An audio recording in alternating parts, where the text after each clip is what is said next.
que tudo, a paz de Cristo é especial. A graça e a paz, eu sou o pastor Luiz Gustavo, pastor da Igreja Presbiteriana Central de Nova Friburgo.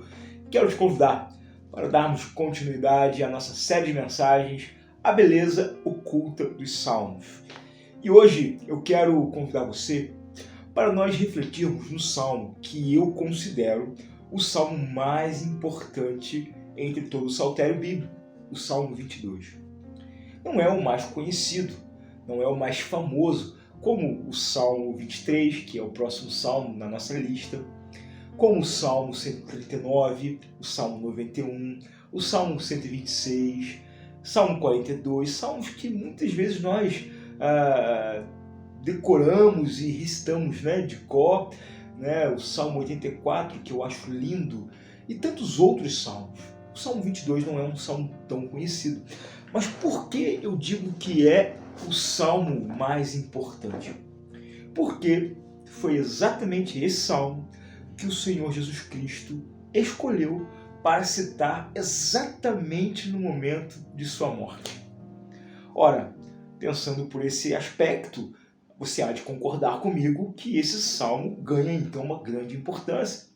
Porque esse salmo estaria na boca do Messias antes de sua morte. Porque ele resolveria trazer com muita dificuldade o fôlego, uma vez que seu diafragma já estava disfuncional por causa da crucificação, para poder bradar a alta voz a ponto de ser ouvido e registrado nos evangelhos: Deus meu, por que me desamparaste? No evangelho de Marcos, ele foi registrado em hebraico, como ele disse em hebraico, citando as escrituras: Eli, Eli, lama sabachthani. Bom, eu quero compartilhar isso com você hoje. Por que Jesus cita esse salmo, o Salmo 22? Mas antes eu gostaria de ler, o Salmo 22 é um salmo que possui 31 versículos. Eu vou ler apenas o primeiro e os dois últimos, o verso 1 e o verso 30 e 31. Lembrando que alguns programas atrás eu expliquei aqui que há uma métrica na formatação dos salmos, principalmente os salmos de Davi, em que há uma coerência entre o primeiro e os últimos versículos, entre a abertura e o fechamento do salmo. Como se fosse uma espécie de resumo. E aqui eu posso entender o sentido de todo o salmo. Então eu quero compartilhar com você a ideia do primeiro e dos últimos versículos que fecham esse salmo.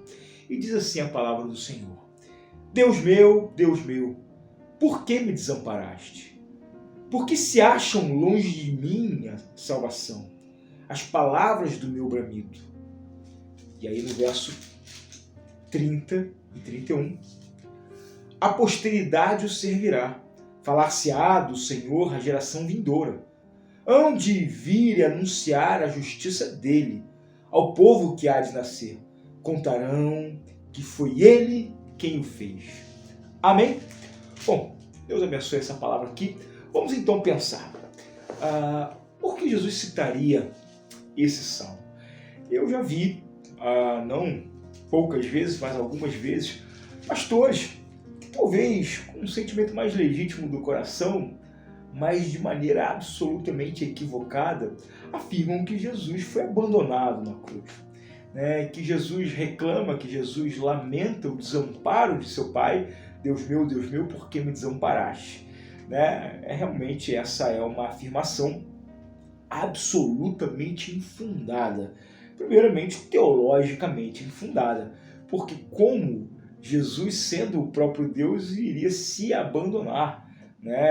A figura da Trindade, do Deus, do Pai, do Deus Pai, do Deus Filho, do Deus Espírito Santo, elas são inseparáveis, embora tenham funções diferentes, percebidas de maneira em instantes diferentes na Bíblia, são uma unidade, eles não podem ser separados. Então, Deus não desamparou o Filho.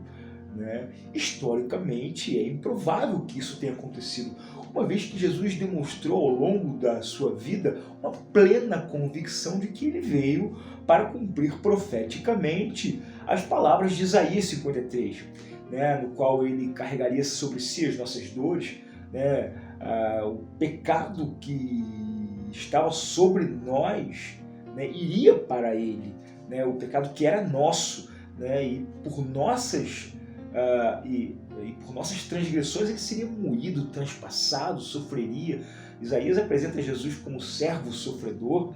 Ele vai dizer para João e para Tiago que estava prestes a tomar um cálice amargo e pergunta se eles estariam prontos para isso. Ele fala sobre a sua morte, ele fala sobre a sua ressurreição. Ele no Getsemane tem plena convicção do cálice que ele está para tomar, como ele havia previsto em seu diálogo com João e com Tiago, né? Ou seja, Jesus sabia o que estava acontecendo. Jesus de maneira nenhuma se sentiu abandonado por seu Pai. Mas então por que ele cita o Salmo 22? Né? E talvez muitas pessoas nem tenham percebido que ele na verdade estava citando um salmo. Como eu mostrei para vocês, o Salmo 22 ele começa com uma declaração de desespero. O Salmo de Davi ele reflete o sentimento de Davi, que em determinado momento da sua vida se sentia absolutamente desamparado.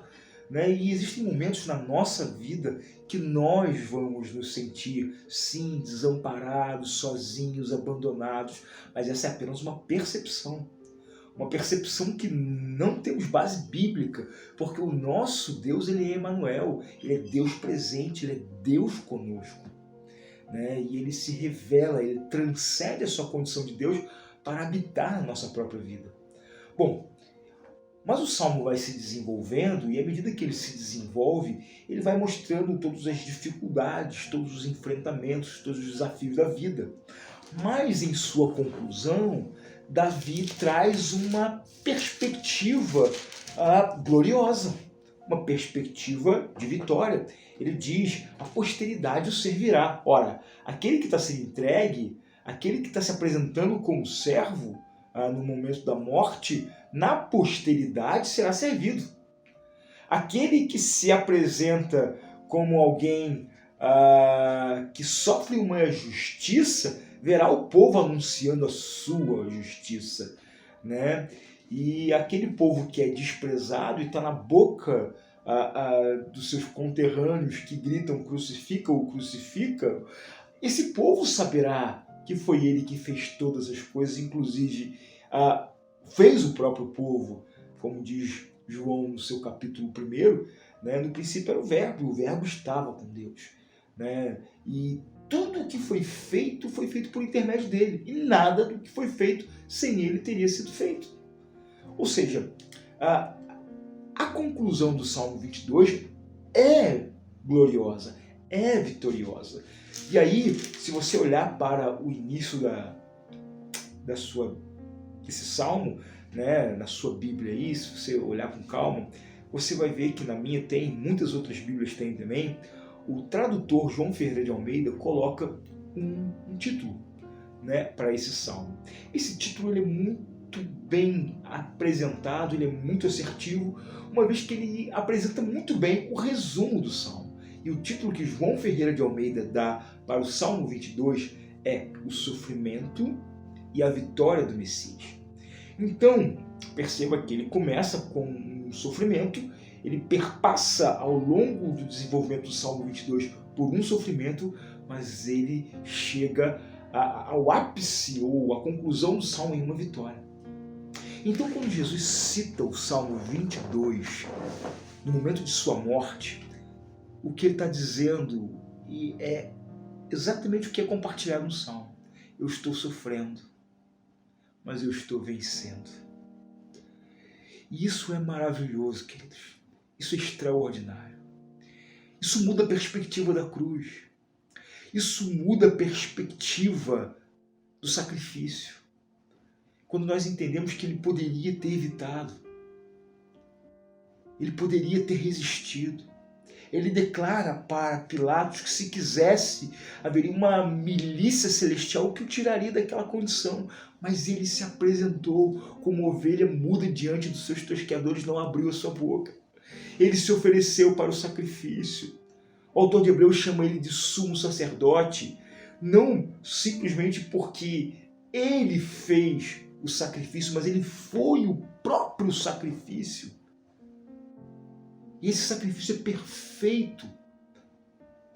E ele sabia que não se poderia passar por um caminho sacrificial sem sofrer. Mas ele sabia perfeitamente o que estava depois do sofrimento, a vitória. Jesus está sofrendo, mas ele está vencendo. Os romanos, absolutamente ignorantes, ao ouvirem Eli, Eli, lama sabachthani, eles dizem: está chamando por algum dos profetas? Esses romanos são uma leitura, uma analogia de um povo ignorante que olha para a palavra de Deus. Havia uns religiosos que estavam ali, que não conseguem fazer a associação teológica, que não conseguem fazer a associação profética, e dizem lá, falou tanto que era o Filho de Deus, mas agora reclama que o próprio Pai o abandonou. Mas são poucos que conseguem olhar para esse texto e entender que o que Jesus está dizendo não era um lamento, mas era um canto de vitória. Ele puxa o ar que já lhe era raro e diz: eu estou sofrendo, mas eu estou vencendo. E isso é análogo à tua vida, meu querido. Porque talvez você hoje esteja sofrendo. Mas se você está com Cristo, eu quero que você saiba que você está vencendo. O teu sofrimento de hoje declara a tua vitória de amanhã. Não a vitória de ter uma vida tranquila, de ter os seus bens, de ter as suas posições, mas uma vitória que está posta no porvir, do outro lado do rio, do outro lado da vida, no dia da ressurreição. Essa é a grande vitória. Eu estou sofrendo, mas eu estou vencendo. Em Cristo Jesus, queridos, ainda que soframos, nós somos mais do que vencedores. Essa é uma palavra que eu acho maravilhosa. E eu creio que, então, dessa maneira, esse salmo, para mim, ele soa como um dos salmos mais importantes. Talvez o mais precioso de todos os salmos é o Salmo 22. Porque ele me ensina a ver vitória, onde todos veem derrota. Onde muitos veem o fim, Jesus me ensina a ver o começo. Onde muitos veem o desespero e a desesperança, Jesus me ensina a ver o início da mais gloriosa de todas as esperanças. Jesus me ensina a olhar para essa vida tão difícil e saber que vale a pena esperar.